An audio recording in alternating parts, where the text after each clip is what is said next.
अस्सलाम वालेकुम जी, मैं हूं तसव्वुफ़ मीर और आप देख रहे हैं प्रोग्राम कश्मीर डायरी के2 टीवी की स्क्रीन पर। और सबसे पहले तो हम तमाम नाज़रीन को बहुत बहुत खुश आमदीद कहते हैं और बहुत शुक्रिया भी अदा करते हैं आपका कि आपने प्रोग्राम को इतना पसंद किया। और आज जो है हमारे प्रोग्राम का फ़ॉर्मेट थोड़ा सा मुख्तलिफ है।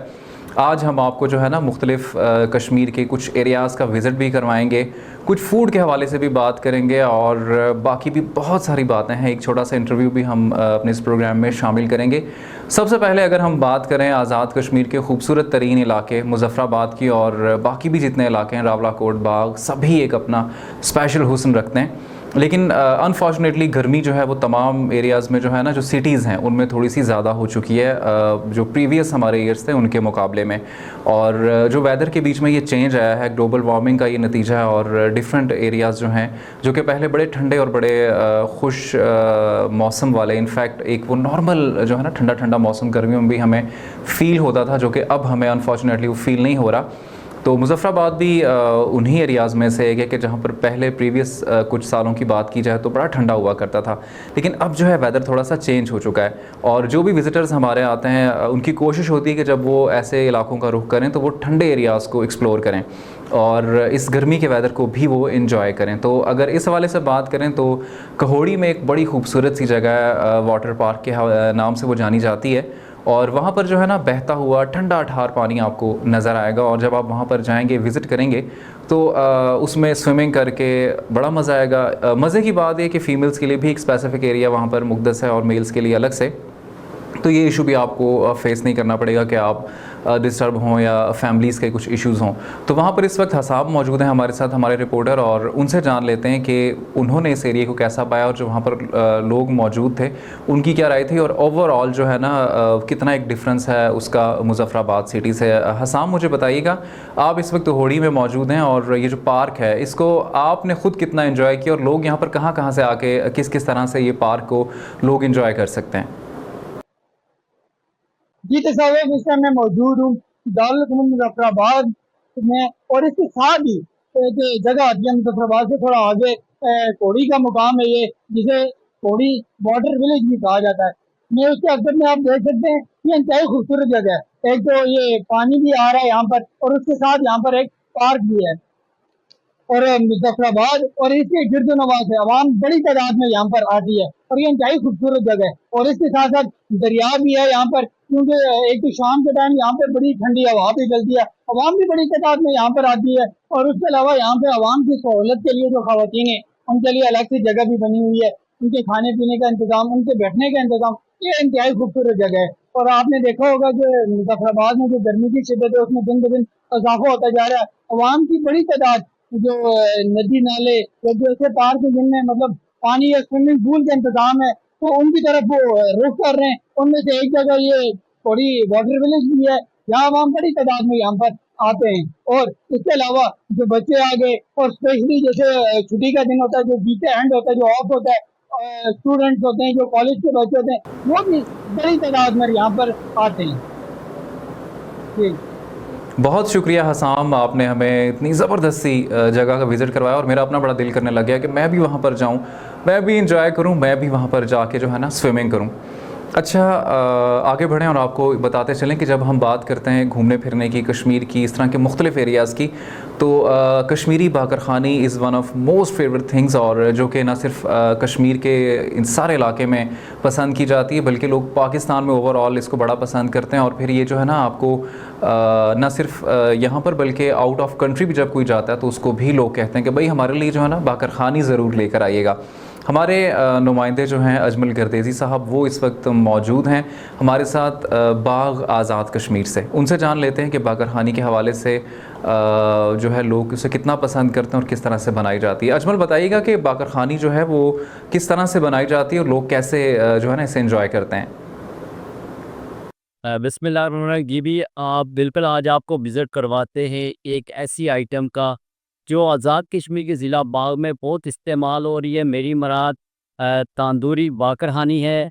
हम आपको आज तंदूरी बाकरहानी शॉप्स का विज़िट करवाएंगे और यहाँ जो कारीगर हैं उनकी भी राय जानेंगे और मज़ीद जो लोग इसे शौक़ से खाते हैं उनसे भी इस हवाले से किए। यहाँ पर हमारे 100 तंदूर लगे हुए हैं बागोपुनी के। यहाँ नान और बादवाई सुबह 5 बजे से लेकर 10 बजे तक नाश्ते का काम होता है। अल्हम्दुलिल्लाह बहुत दूर दराज से लोग आते हैं यहाँ बाग में खाने के लिए, और बहुत ही लज़ेदार बागरखानी यहाँ पकती है। और बहुत दूर दराज से हमारे इलाके इस लोग इधर तरकीब लाते हैं खाने के लिए, बागरखानी चाय और बागरखानी खाने के लिए। तो आप सब जो भी नाज़रीन देखने वाले हैं दूर दराज इलाकों में से जब तशरीफ आए, एक बार इसको ज़रूर चेक करें। जनाबो हजरात, जो भी ये बाकरखानी का इस्तेमाल करेंगे और वो बाकरें खोत इसकी मांग है, और इस तरह लाइन लगती है ज़बरदस्त सुबह 5 बजे से लेकर 10 बजे तक। जिसको भी ज़रूरत हो वो आकर बाकरखानी ये है। बहुत शुक्रिया अजमल, आपने हमें बाकरखानी के हवाले से डिटेल बताई। मैं आपको एक डिटेल बताता चलूँ कि अगर आप कहीं आउट ऑफ कंट्री हैं, बाकरखानी आपने एंजॉय करनी और आप बाकरखानी को गर्मा गर्म एंजॉय करना चाहते हैं, तो ज़ाहिर है जब यहाँ से हम लेके जाते हैं बाहर तो वो तो इस तरह की होती है कि आप उसे एंजॉय नहीं कर सकते, ठंडी होती है। तो तवे पे थोड़ा सा पानी डालना ही मेरी अपनी टिप है। पानी डालने के बाद जो है ना उसको थोड़ा सा गर्म करेंगे तो बड़ी ज़बरदस्त सॉफ्ट सी हो जाती है दोबारा से, और आप ज़रूर ये पसंद करेंगे। अच्छा, आगे बढ़ें और बात करें गर्म वेदर की। जब गर्म वेदर की बात होती है तो घरों से निकलना ही मुश्किल हो जाता है यार, और निकलना पड़ता भी है। बच्चे तो यही कहते हैं कि मैंने पार्क में जाके खेलना है, मैंने एंजॉय करना है। तो इस हवाले से अगर बात करें तो मुज़फ़्फ़राबाद आज़ाद कश्मीर में जो है ना जलालाबाद गार्डन बड़ा पसंद किया जाता है। एक तो वहाँ पर झूले तो हैं ही हैं, झूलों के साथ साथ दरख्त बड़े घने हैं वहाँ पर, और सायादार दरख्तों के दरमियान बैठ के ना आप बड़ा एंजॉय करते हैं, क्योंकि एक तो ठंडक आपको फ़ील होती है, धूप से आप बचते हैं, और दरख्त प्लांट भी करने चाहिए। बड़ी एक ये ऐसा मैसेज है कि जो शायद हमें हर एक को देना चाहिए कि दुनिया की बका के लिए जो है ना शजरकारी बेहद ज़रूरी है। और इसी हवाले से अगर हम बात करें तो गार्डन में फूल भी हैं, शजरकारी भी की गई है, बड़े बड़े दरख्त भी हैं जिनका घना साया है। हमारे नुमाइंदे नोमान इस वक्त वहाँ पर मौजूद हैं। नोमान से जान लेते हैं कि इस पार्क में जो है ना जलालाबाद गार्डन में लोग कहाँ से आएँ और वो किस तरह से जो है ना इस पार्क को एंजॉय कर रहे हैं, बच्चे भी वहाँ पर खेल रहे हैं या नहीं। नोमान, मुझे बताइएगा कि आप इस वक्त जलालाबाद गार्डन में मौजूद हैं, क्या देख रहे हैं आप वहाँ पर, लोग एंजॉय कर रहे हैं? जी सर, मेरे इस वक्त मैं मौजूद हूँ जलालाबाद गार्डन में, जो कि मुजफ्फराबाद के बिल्कुल ही सिटी सेंटर में मौजूद है। और ये एक खूबसूरत सा गार्डन है जिसको लोग यहाँ पे एंजॉय करने के लिए आते हैं, जहाँ जिसके अंदर दरख्त, फूल और बाकी यहाँ पे जानवर भी मौजूद हैं जिनका आप आके देख सकते हैं और इस मौसम से लुत्फ़अंदोज़ हो सकते हैं। और यहाँ पे जो फैमिलीज़ हैं उनके साथ बच्चे भी आते हैं, और यहाँ पे जो झूले मौजूद हैं उनके साथ वो अपना टाइम पास करते हैं, और यहाँ पे एक अच्छा सा फैमिली टाइम स्पेंड होता है। और ये एक फैमिलीज़ के लिए एक अच्छा सा पिकनिक पॉइंट है, और बुज़ुर्ग लोग अक्सर यहाँ के वॉकवेज़ के ऊपर वॉक करते हुए दिखाई देते हैं हमें। और शाम के टाइम पे जैसे ही यहाँ की गर्मी कम होती है, शहर की गर्मी कम होती है, तो पार्क के अंदर यहाँ की लोगों की तादाद में इजाफा होता जाता है। जैसे ही हमारे साथ एक भाई भी मौजूद हैं, वो आपको इस बारे में मज़ीद बताएंगे। कि आप देख सकते हैं अभी मैं जलालाबाद गार्डन में यहाँ पे घूमने आया था, तो यहाँ पे ये मुझे मिले, और यहाँ का जो व्यू है ये मुजफ्फराबाद के मिड में है। ये जो पॉइंट है हमारा मुजफ्फराबाद के मिड में है, आप देख सकते हैं यहाँ पे बहुत अच्छी पिक्चर्स का व्यू है, और अभी शाम का टाइम है। तो यहाँ पे जो हमारा टेम्परेचर है मुजफ्फराबाद के लिहाज से यहाँ पे जो है वो कम है, क्योंकि यहाँ पे दरख्त बहुत ज्यादा है। उस हवाले से यहाँ पे अपनी फैमिलीज आती हैं, लोग आते हैं, टाइम स्पेंड करते हैं। उसके बाद यहाँ पे मुख्तलिफ किस्म के टूरिस्ट भी आते हैं, क्योंकि अभी लोगों को उस तरह से नहीं पता कि यहाँ पे क्या है और क्या हो रहा है। तो यहाँ पे लोग अपने बर्थडे सेलिब्रेट भी करते हैं, कुछ शादी के इवेंट्स भी करते हैं। तो नीचे हमारे पास जो पार्किंग है, यहाँ पे झूले हैं, बच्चे भी आते हैं फैमिलियों के साथ। उसके बाद ऊपर ही हमारा वॉक है, यहाँ पे बुजुर्ग भी आते हैं और वॉक भी करते हैं। बहुत शुक्रिया नोमान, आप हमारे साथ मौजूद थे जलालाबाद गार्डन की खूबसूरत एरिया में, और आपने देखा कि बच्चे भी खेल रहे थे, फूल भी हैं और फैमिलीज़ भी वहाँ पर आई हुई हैं। ओवरऑल भी लोग बड़ा एंजॉय करते हैं। और गर्म वेदर की जब हम लोग बात करते हैं तो ठंडे मशरूबात का दिल करता है, और चाय जो है ना वो लोगों ने चाय बिल्कुल छोड़ दी हुई है आजकल, और सब जो है वो ठंडे मशरूबात की जानिब राग़िब हो रहे हैं। इसी हवाले से अगर हम बात करें तो फवाद जिलानी इस वक्त हमारे साथ मौजूद हैं। जी, हमारे नुमाइंदे मुजफ्फराबाद में ही मौजूद हैं वो। फवाद से हम जान लेते हैं कि जब हम बात करते हैं ना मशरूबात की, तो किस किस तरह के मशरूबात अवेलेबल हैं आजकल और लोग किस तरह से उनको एंजॉय करें। फवाद, आप मुझे बताइएगा कि आपने भी ये ठंडे ठार मशरूबात एंजॉय किए होंगे, लोग किस तरह से एंजॉय कर रहे हैं इन मशरूबात को? जी तसव्वुफ़, बिल्कुल इस वक्त मैं मौजूद हूँ आज़ाद कश्मीर के दारुल हुकूमत मुज़फ़्फ़राबाद में। जैसा कि पिछले एक हफ्ते से आज़ाद कश्मीर में दर्जा हरारत तेज़ी से बढ़ता जा रहा है। बिलखसूस अगर बात करें मुज़फ़्फ़राबाद की तो गर्मी की शिदत में इजाफ़ा हो रहा है तेज़ी से। 36 डिग्री सेंटीग्रेड तक इस वक्त दर्जा हरारत पहुँच चुका है। शहरियों ने गर्मी का तोड़ भी निकाल दिया है। उन्होंने मुख्तलिफ़ दुकानों और मशरूबात के ठेलों का जो है वो रुख किया है। इस वक्त मेरे साथ मौजूद चंद शहरी भी मौजूद हैं और उसके साथ साथ जो लोग मशरूबात सेल कर रहे हैं वो लोग भी जो है वो हमारे साथ मौजूद हैं। उनसे जानते हैं कि वो मौसम के हवाले से और मशरूबात के हवाले से क्या कहते हैं। हमारे पास रूह अफ़ज़ा है, शक्कर है और उसके बाद हमारे पास है सत्तू है। जो गर्मी ज़्यादा होती है ये काम ज़्यादा चलता है, जब गर्मी कम होगी ये काम ख़त्म हो जाता है। फिर ये गर्मी का तोड़ ये सत्तू है, ये जौ का सत्तू है, ये ठंडा भी है और ज़बरदस्त चीज़ है, ये लोग ज़्यादा पीते हैं गर्मियों में। जूस के हवाले से ये कहेंगे जी कि गर्मियों के मौसम में हम इधर जूस लगाते हैं, शक्कर, सत्तू, बबरी, रूह अफ़ज़ा वगैरह। तो गर्मियों के लिए ये बहुत सही है। अगर किसी को गर्मी लगी हो, हमारा यही पैगाम आए, इधर शरबत भी है तो गर्मी नहीं लगेगी। आज जिस तरह गर्मी आ रही है ज़्यादा, अगला जून है, जुलाई, अगस्त, इसमें काम भी ज़्यादा होगा इंशाल्लाह और चलेगा सही। बहुत शुक्रिया जी फवाद जिलानी, आप हमारे साथ मौजूद थे। मशरूबात के हवाले से आपने बताया और चाय से लोगों की थोड़ी सी दूरी हो गई है और मशरूबात की तरफ लोगों का इश्क जो है ना वो ज़्यादा हो गया। और खैर जो चाय पीने वाले लोग हैं भाई वो तो अभी भी चाय को ही इंजॉय करते होंगे। मेरी तरह मुझे जब तक चाय ना मिले तो मेरे सर का दर्द जो है ना वो बिल्कुल भी ठीक नहीं होता। अच्छा, आप तो हमारे साथ मौजूद हैं ही और एक ब्रेक पर चलेंगे। ब्रेक के बाद हमने एक इंटरव्यू रिकॉर्ड किया है, वो भी आपको दिखाएंगे। कश्मीर का जो है ख़ित्ता ये ओवरऑल बड़ा खूबसूरत है, बड़े खूबसूरत इलाके हैं यहाँ के और हर इलाके में जो है ना कुछ लोग ऐसे मौजूद हैं जिन्होंने कि अपनी रिवायात को ज़िंदा रखा हुआ है। और इस मॉडर्निज़म के दौर में भी अगर आपने अपनी रिवायात को ज़िंदा रखा हुआ है तो फिर आपके लिए अप्रिसिएशन तो बनती है ना। एक छोटा सा ब्रेक लेते हैं और आपको ऐसी ही एक शख्सियत से मिलवाते हैं जिन्होंने कि इस दौर में भी अपनी रिवायात को ज़िंदा रखा हुआ है। आप हमारे साथ रहिएगा।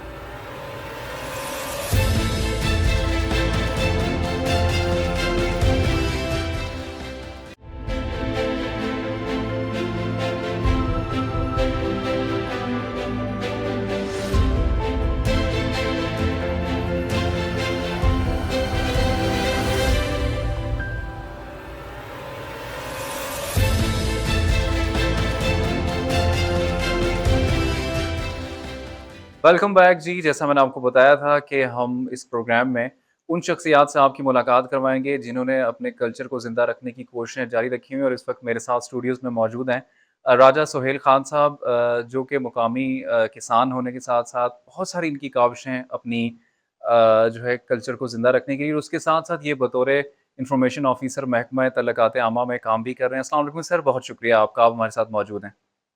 वालेकुम सलाम, थैंक यू तसव्वुफ़, आप मुझे इनवाइट करने के लिए।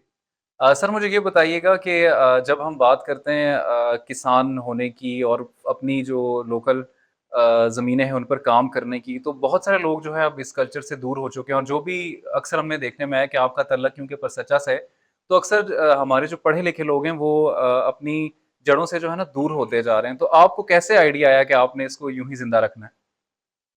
सबब देखें, मुझे ये जो शौक़ है ये इनहेरिटेड है मेरे वालिद साहब से, जो कि उनको भी अपनी ज़मीनों से काफ़ी लगाव था, उसी वो एग्रीकल्चर के साथ मुंसलिक थे।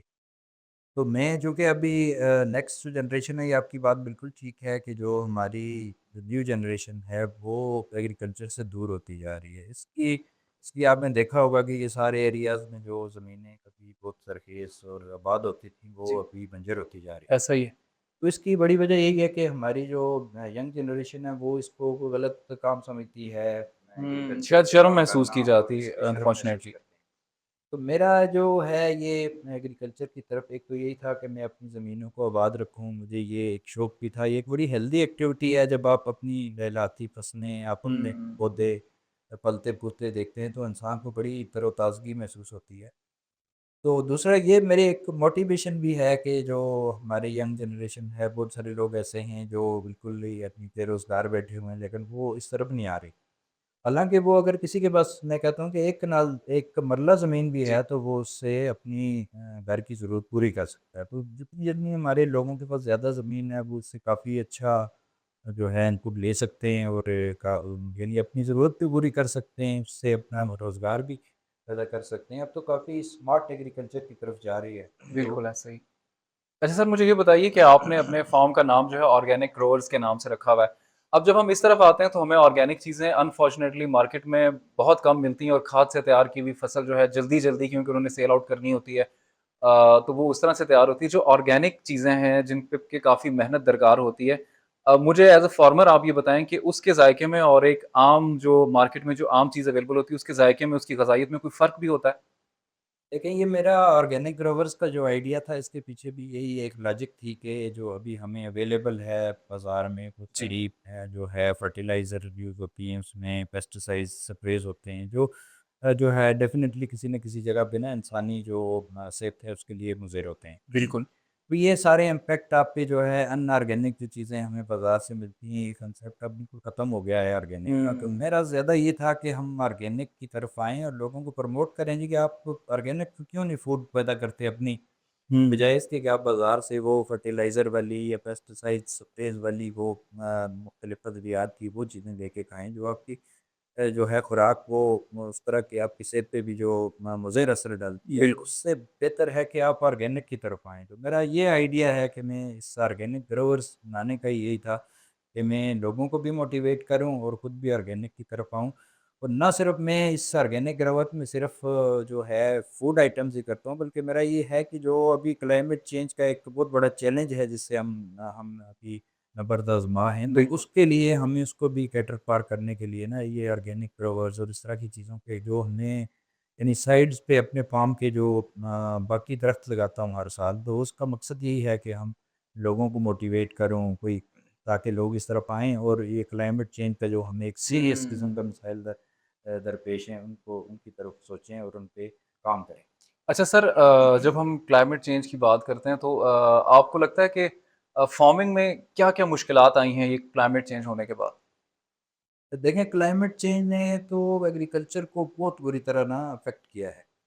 इसमें आप देखें, एक तो वेदर शिफ्ट हो चुका हुआ है, जब हुँ। आपकी फसलों की कटाई का टाइम होता है उस टाइम बारिशें स्टार्ट हो जाती हैं। जो आपका यानी इस दफ़ा जो सीज़न आप देखें पूरा सर्दियों का सीज़न ड्राई सीज़न गुज़रा है, कोई बारिश नहीं हुई, कोई बर्फ़बारी नहीं हुई। इसका ये है कि अभी पहाड़ों पे स्टॉक बर्फ़ का बहुत कम है और जो सोर्सेज़ हैं हमारे सारे सोर्सेज़ में पानी बहुत कम हो गया है, जिसकी वजह से आपको लैंड को इरिगेशन में बड़े मसाइल दरपेश हैं। फिर इसी तरह जो है क्लाइमेट चेंज की वजह से जो वेदर शिफ्ट हुआ है, वो बारिशें उस टाइम में होती हैं जब आपकी फसलें बिल्कुल। तैयार हो रही होती और हैं, वो तो ख़राब हो जाता है शायद सारा वो कुछ। ख़राब कर रही होती हैं। फ्रूट अभी मेरे पुल से हुँ। फ्रूट जो है वो लॉस हुआ है फ्रूट्स का, यानी बारिशें आउट ऑफ सीज़न और फिर ओलावृष्टि की वजह से इस तरह की जो चीज़ें हैं इन्होंने बड़ा डिस्टर्ब किया है agriculture। अच्छा सर, अभी हम नुकसानात जो हो रहे हैं, जो इश्यूज़ हैं, उन पे भी बात करेंगे। उससे पहले मैं ये जानना चाहूँगा कि आप कौन-कौन सी फसलें, कौन-कौन सी सब्जियाँ या फ्रूट, फल जो हैं, वो आप ग्रो कर रहे हैं? देखें जी, मैं गंदम एक तो जो मेन है, मैं सारा साल अपने घर की गंदम यूज़ करता हूँ। जी। गंदम मेरी अपनी होती है, फिर इसी तरह मकई हम लगाते हैं। हुँ। फिर जो है सब्जियां, मेरी प्याज मेरे घर का होता है, लहसुन मेरे घर का होता है, फिर बाकी जो सीजनल वेजिटेबल्स हैं वो मैं अपने घर की यूज़ करता हूँ। तो इस तरह से फिर साथ मैंने फ्रूट ट्रीज़ पे काफ़ी काम किया हुआ है। मैंने यानी हर किस्म के फ्रूट जो हैं वो मेरे फार्म पे मौजूद हैं। अभी मैंने ज़बरदस्त। जो है ओलिव पे काम किया है काफ़ी, मेरे हुँ। पास कोई 50 दरख्त जो हैं ओलिव के, माशाल्लाह। उन्होंने इस दफ़ा प्रोडक्शन स्टार्ट कर दी है। ज़बरदस्त। तो ओलिव से जो है मैं ये भी कहना चाहता हूँ कि आज़ाद कश्मीर में हमारे ओलिव प्रोडक्शन की बड़ा पोटेंशियल है। तो हमारे वो लोग जो यानी फसलें नहीं लगा सकते या कोई उनको इश्यू है, तो वो यहाँ ओलिव पे आएँ या किसी और फ्रूट की तरफ आएँ। इसी तरह मैंने अमरूद हैं मेरे पास काफ़ी 3-4 वैराइटीज़ के, फिर मेरे पास खुबानी है, आड़ू है, इसी तरह आलू बुखारा है और आम मेरे पास होता है, अनार हैं, लीची है। मैंने इस दफ़ा अपना बतौकी से जाके लाए हैं कोई डिफरेंट जो है आम के ज़बरदस्त, पौधे, माशाल्लाह। जिसमें ड्रैगन फ्रूट है, अच्छा। स्टार फ्रूट है, इसी तरह ज़बरदस्त। एवोकाडो है, वाओ! फिर कीवी मैंने लगाई है, वो शनक्यारी जो हमारा जी, रिसर्च जी, जी। स्टेशन है वहाँ से मैंने कीवी ताकि वो इस दफ़ा ट्राई की है।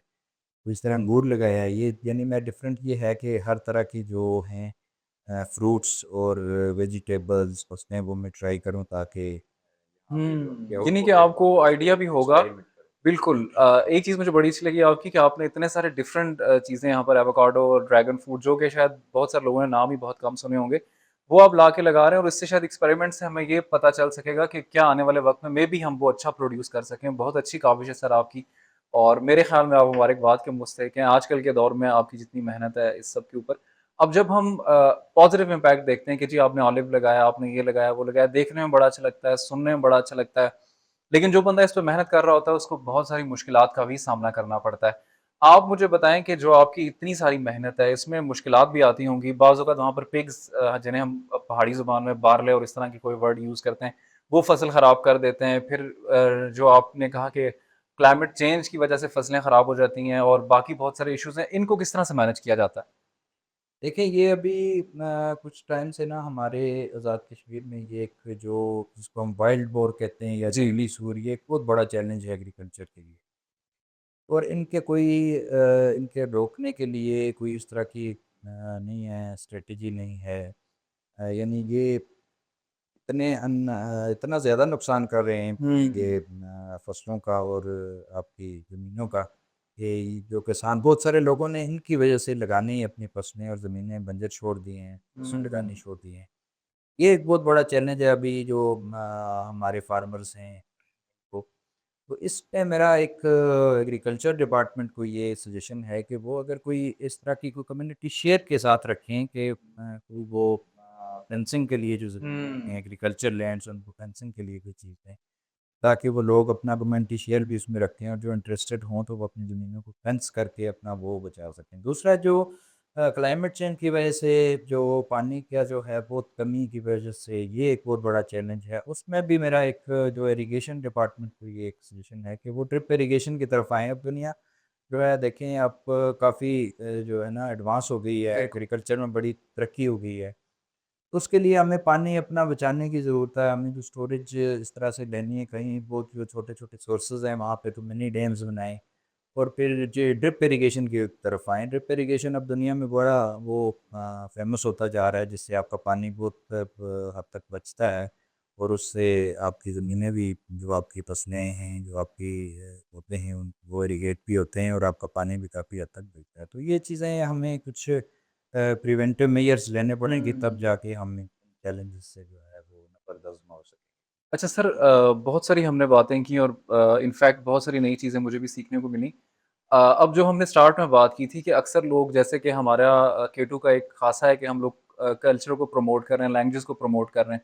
हमारे यहाँ तो अभी तक लोग पहाड़ी बोलते हुए शायद शर्माते हैं और गोजरी ज़ुबान अपनी ज़ुबान में बात करते हुए भी शर्माते हैं। जब बात करते हैं ज़मींदारी की तो आप माशाल्लाह एक बहुत अच्छे महकमे में एक अच्छी पोस्ट पे सर्व भी कर रहे हैं। उसके साथ-साथ आपने अपनी एक रूट्स के साथ भी आप जुड़े हुए हैं। जो आने वाली नस्ल है उनको किस तरह से राग़िब किया जा सकता है कि वो इससे शर्माएँ ना बल्कि इसको एक हेल्दी एक्टिविटी समझ के इस पे जो है काम करें? देखिए इसमें हमें एक तो जो है मैसिव किस्म की ना अवेयरनेस कैंपेन की ज़रूरत है हुँ। ताकि जो हमारे नौजवान हैं उनको हम एक तो उनके लिए ये हो जाए कि उनको कोई एक्सपोयर विज़िट करवाएँ जो बड़े फार्म्स हैं पाकिस्तान में हैं आउट ऑफ कंट्री हैं। बिल्कुल, लोगों को उनको दिखाने की ज़रूरत है कि लोग किस लेवल पे कर रहे हैं। अभी बिल्कुल। मैं बता रहा था कि मैं तोकी गया बहुत बड़े फार्म से मैंने कोई पौधे लिए। वहाँ पे जो वो सेल्समैन थे वो मुझे मिले, उनको मैंने पूछा उनसे कि आप कैसे मैनेज कर रहे हैं? उन्होंने कहा जी कि मेरा ये उन्होंने अपने बेटे से मेरा इंट्रोडक्शन करवाया कि ये यूके की एक बहुत बड़ी यूनिवर्सिटी से पीएचडी करके आया हुआ है। हुँ, लेकिन इसने कोई जॉब नहीं की, इसको मैंने अपने पॉन्ड्स पे लगाया हुआ है और यहीं पे ये ज़बरदस्त। सारे काम कर रहा है। तो ये चीज़ें हैं कि हमें अपने जो नौजवान हैं ना, उनको ये बताने की ज़रूरत है कि आप इस तरफ आएँ, ये कोई बुरी बात नहीं है। अब मुझे खुशी होती है खुद भी अपनी ज़मीनों में काम करने से, तो ये कोई बुरी बात तो नहीं है। आप जब अपनी ज़मीनों के साथ इन टच रहेंगे, उनसे हुँ। काम करेंगे, आपको अपने पर्सनल जो है इनकम उसमें भी इज़ाफ़ा होगा, आप अपनी रियासत के लिए काम कर सकेंगे। तो ये चीज़ें थोड़ी-सी अवेयरनेस देने की ज़रूरत है। बहुत ज़बरदस्त बात की आपने कि अवेयरनेस कैंपेन्स इसको मैसिव लेवल पे अगर की जाएँ तो ऑब्वियसली आने वाले वक़्त में लोग इस तरफ राग़िब होंगे। अच्छा मेरा आपसे एक सवाल ये भी है कि आप का जो फ़ार्म है आप सिर्फ़ अभी इसे पर्सनल यूज़ के लिए इससे चीज़ें जो है तैयार हो रही हैं या कोई सेल आउट भी आप कर सकते हैं? जी, मेरा असल में जो इसका पर्पज़ ये था कि मैं 1-2 अपनी पर्सनल जो है वो जो रिक्वायरमेंट्स हैं फूड की वो पूरी कर सकूँ। दूसरा मेरा सबसे ये था कि मैं थोड़ा-सा ना जो अपने नौजवान हैं उनको मोटिवेट कर सकूँ। तो ताकि वो देख के ना इस तरफ आएँ और बहुत सारे लोगों ने कुछ मेरी उस मोटिवेशन पे आना भी शुरू किया। ज़बरदस्ती मुझे बड़ी खुशी है। तो अभी नेक्स्ट लेवल पे मेरे पास जो चीज़ें हैं यानी बच जाती हैं, मेरी गंदम ज़्यादा हो जाती है, फ्रूट ज़्यादा हो जाते हैं, कोई ये इस तरह की फसलें तो मैं उनको सेल आउट भी करता हूँ। तो मेरा जो वो उसका एक्सपेंडिचर है वो इसमें निकल आते हैं। तो मेरा अभी अभी मैं इसको मज़ीद डेवलप कर रहा हूँ अपने फार्म को। वो ऑर्गेनिक ग्रोवर्स का एक जो आइडिया था मेरा वो उस आइडिया को मैं प्रमोट कर रहा हूँ। तो मैं उसके लिए अभी मैं जो है सोशल मीडिया पे भी एक कैंपेन चला रहा हूँ कि ताकि लोग इसको देखें और इस तरफ आएँ। तो अगर किसी को कोई गाइडेंस ज़रूरत होती है वो जो जो जितना नॉलेज मुझ तक है तो मेरा ये है कि मैं लोगों को पहुँचाऊँ ताकि जो स्पेशली जो नौजवान हैं वो इस तरफ आएँ और अपनी ज़मीनों को आबाद करें। बहुत शुक्रिया सर, आपने हमें कीमती वक़्त में से वक़्त दिया। प्रोग्राम का टाइम क्योंकि मुख्तसर होता है, जो नौजवान आपको देख रहे हैं उनको क्या पैगाम देना चाहेंगे? और गवर्नमेंट लेवल पे अगर आपको लगता है कि किसी हेल्प की ज़रूरत आने वाले बच्चों को है जो इस फ़ील्ड में आना चाहते हैं, उनके लिए अभी कोई पैगाम हो आपके पास? इन नौजवानों के लिए तो मेरा यही पैगाम है कि हमारे नौजवान बड़े एनर्जेटिक, बड़े काबिल और बड़े मेहनती हैं। तो वो जो है उन्होंने बिल्कुल ही जो ये एग्रीकल्चर का सेक्टर है इसको इग्नोर किया हुआ है। हुँ। नौजवानों को के लिए मेरा यही पैगाम है कि आप इस तरफ आएँ। अगर आप अपने शहर में भी कोई इतनी अगर आपके पास बहुत ज़्यादा जगह नहीं है, तो आप अपने शहर में इवन कि अभी आप देखें बड़े शहरों में रूफ़टॉप गार्डनिंग हो रही है, बिल्कुल वहाँ ऐसे पे बड़े अच्छा वो काम कर रहे हैं। तो ये कोई इतने बड़ी जगह की ज़रूरत नहीं है, अगर आपके पास छोटी-सी जगह भी है, तो उसपे भी आप काफ़ी कुछ कर सकते हैं। तो गवर्नमेंट डिपार्टमेंट्स के लिए यही है कि एग्रीकल्चर डिपार्टमेंट एक तो अवेयरनेस कैंपेन हुँ। लॉन्च करे, नौजवानों को इस तरफ लाए। दूसरा ये है कि ड्रिप इरिगेशन की तरफ आएँ और तीसरा ये है कि जो ज़मीनें हैं, उनकी फेंसिंग के लिए कोई प्रोग्राम शुरू किया जाए। जी, बहुत शुक्रिया राजा सोहेल खान साहब कि आप हमारे साथ मौजूद थे और आपने हमें कीमती वक़्त दिया। जी, उम्मीद है कि प्रोग्राम को आपने पसंद किया होगा और इंशाल्लाह नेक्स्ट वीक आपसे दोबारा मुलाकात होगी, इसी वक़्त, इसी चैनल पर। देखते रहिए प्रोग्राम कश्मीर डायरी केटू टीवी की स्क्रीन पर। मुझे दीजिए इजाज़त। अल्लाह हाफ़िज़।